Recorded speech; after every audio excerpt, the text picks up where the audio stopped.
जाटवी गलज्जल प्रवाह पावितस्थले गलेवलम्ब्य लम्बिताम्बुजङ्गतुङ्गमालिकां डमड्डमड्डमड्डमड्। नमस्कार, आप सबका हमारे चैनल पे स्वागत है। इस वीडियो में हम आपको ये बताएंगे कि जब भगवान श्री कृष्ण अवतार लिए थे तो उस वक्त बहुत सारे देवता भी अवतार लिए थे। तो कृष्ण अवतार में किस देवता ने कौन से अवतार लिए थे?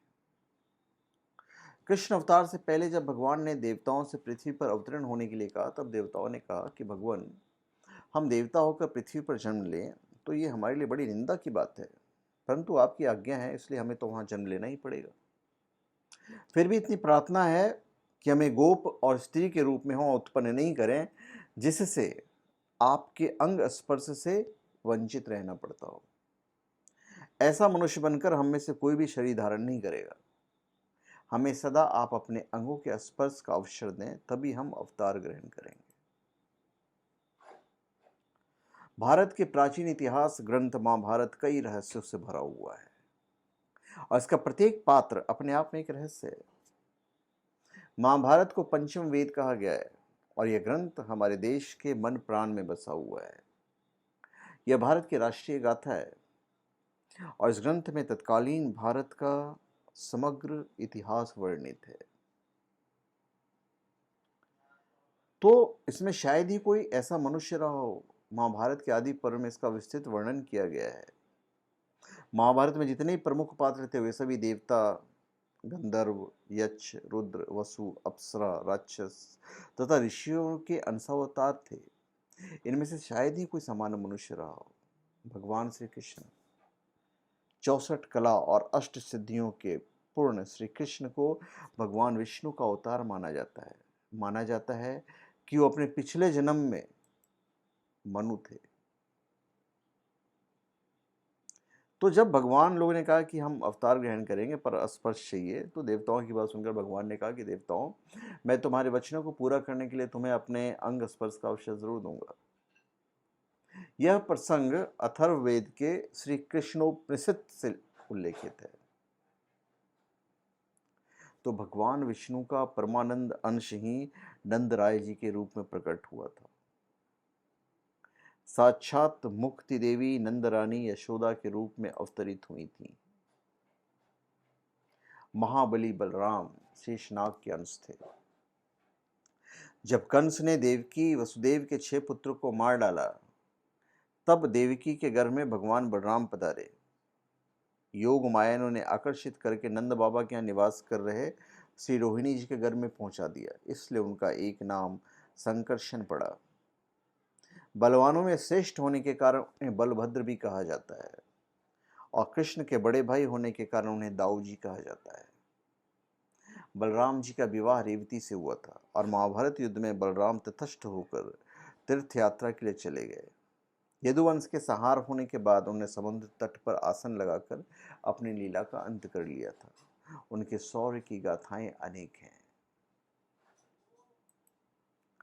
साक्षात मुक्ति देवी नंदरानी यशोदा के रूप में अवतरित हुई थी। भगवान की ब्रह्म विद्यामयी वैष्णवी माया देवकी के रूप में प्रकट हुई और वेद ही वसुदेव बने। इसलिए सदैव भगवान नारायण का ही स्तवन करते रहते थे। दया का अवतार रोहिणी माता के रूप में हुआ। ब्रह्म ही श्री कृष्ण के रूप में पृथ्वी पर अवतरण हुए थे, जिसे भगवान विष्णु कहा जाता है। वेदों को ब्रह्म रूपा ऋचाएं हैं, वे गोपियों के रूप में अवतरण हुई। भगवान वहां विष्णु को अत्यंत सुंदर श्री राम के रूप में वन में भ्रमण करते देखकर वनवासी मुनि विस्मित हो गए थे। उनसे बोले थे, भगवान, यद्यपि हम पुनर्जन्म लेना उचित नहीं समझते, तथापि हमें आपके आलिंगन की तीव्र इच्छा है। तब श्री राम ने कहा था कि आप लोग मेरे कृष्णावतार में गोपिका होकर मेरा आलिंगन प्राप्त करोगे। और गोकुल साक्षात वैकुंठ है, वहां स्थित वृक्ष तपस्वी महात्मा है। भीष्म, महाभारत में कृष्ण के बाद भीष्म का नंबर आता है, जो महाभारत के प्रमुखों में से एक थे। धू नामक वसु ने ही भीष्म के रूप में जन्म लिया था। वशिष्ठ ऋषि के शाप व इंद्र की आज्ञा से 8 वसुओं को शांतनु गंगा से उत्पन्न होना पड़ा था। 7 को तो गंगा ने नदी में बहा दिया, जबकि 8वें वसु धू जिंदा रह गए। वही भीष्म थे जिनका प्रारंभिक नाम देवव्रत था। फिर द्रोणाचार्य। भीष्म के बाद द्रोणाचार्य सबसे अहम माना जाते हैं। देवगुरु बृहस्पति ने ही द्रोणाचार्य के रूप में जन्म लिया था। गोप रूप में साक्षात श्री हरि ही लीला विग्रह धारण किए हुए हैं। ऋचाएं ही श्री कृष्ण की गौएं हैं। ब्रह्मा ने श्री कृष्ण की लकुटी का रूप धारण किया। रुद्र भगवान शिव वंशी बने। देवराज इंद्र सिंह वाद यंत्र बने। कश्यप ऋषि नंद बाबा के घर में उखल बने और माता अदिति रस्सी के रूप में अवतरित हुई, जिससे यशोदा जी ने श्री कृष्ण को बांधा था। कश्यप और अदिति ही समस्त देवताओं के माता पिता हैं। भगवान श्री कृष्ण ने दूध दही के मटके फोड़े हैं। उनसे जो दूध दही का प्रवाह हुआ है, उसके रूप में उन्होंने साक्षात क्षीर सागर को प्रकट किया है और उस महासागर में वे बालक बनकर पहले की तरह क्रीड़ा कर रहे थे, क्षीर सागर में क्रीड़ा कर रहे थे। अश्वत्थामा। अश्वत्थामा बहुत अहम स्थान रखते थे महाभारत में। गुरु द्रोणाचार्य के पुत्र थे अश्वत्थामा। पिता पुत्र की जोड़ी ने मिलकर महाभारत में कोहराम मचा दिया था। अश्वत्थामा को महादेव, यम, काल और क्रोध के सम्मिलित अंश से उत्पन्न किया गया था। कर्ण। देवताओं में से सबसे प्रमुख सूर्यदेव के पुत्र थे कर्ण। कर्ण सूर्य के अंशावतार थे। कर्ण के बारे में सभी जानते हैं कि वे सूर्य कुंती पुत्र थे। उनके पालक माता पिता का नाम अधिरथ और राधा था। उनके गुरु परशुराम और मित्र दुर्योधन थे। हस्तिनापुर में ही कर्ण का लालन पालन हुआ है। सारे लालन पालन वहीं पे हुए।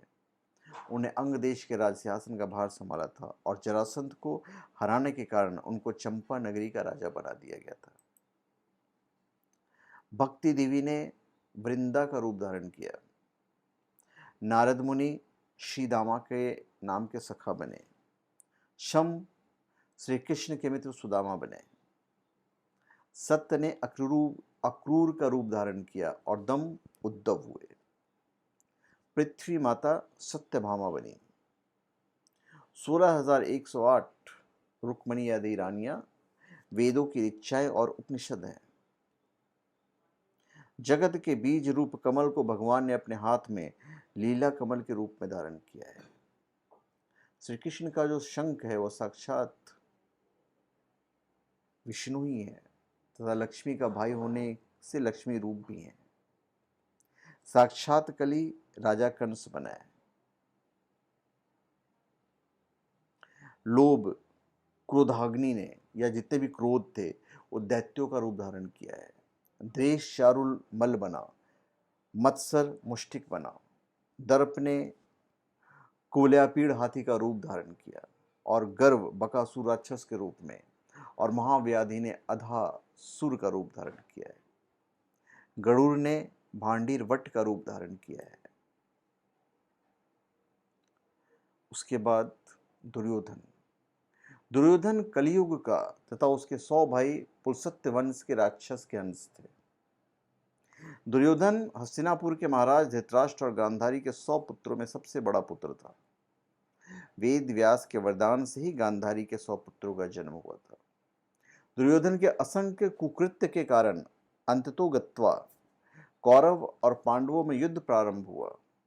दुर्योधन गदा युद्ध में पारंगत था और श्री कृष्ण के बड़े भाई बलराम का शिष्य था। दुर्योधन ने कर्ण को अपना मित्र बनाया था। गांधारी द्वारा देखे जाने से उसका शरीर वज्र के समान हो गया था, लेकिन कृष्ण के छल के कारण उसके गुप्तांग का स्थान कठोर नहीं हो पाया, जिसके चलते महाभारत में उसके युद्ध में भीम ने दुर्योधन को उसकी जंघा पकड़कर दो फाड़ कर दिया और इस तरह दुर्योधन मारा गया था। अर्जुन। इनके धर्मपिता पांडु थे, लेकिन असल में वे इंद्र कुंती के पुत्र थे। देवराज इंद्र ने अर्जुन को बचाने के लिए कर्ण के कवच और कुंडल द्वारा छीन लिया था। देवराज इंद्र एक ब्राह्मण के बेस में पहुंच गए थे और कर्ण के द्वार पर जाके उनसे दान मांग लिया था। फिर भीम को पवन पुत्र कहा जाता है। हनुमान जी भी पवन पुत्र ही थे। कहते हैं कि भीम में 10,000 हाथियों का बल था। भीम ने बलराम से गदा युद्ध सीखा था और भीम ने दुर्योधन और दुशासन सहित गांधारी के 100 पुत्रों को मारा था। द्रौपदी के अलावा भीम की पत्नी का नाम हिंडिबा था, जिससे भीम का परम वीर पुत्र घटोत्कच पैदा हुआ था।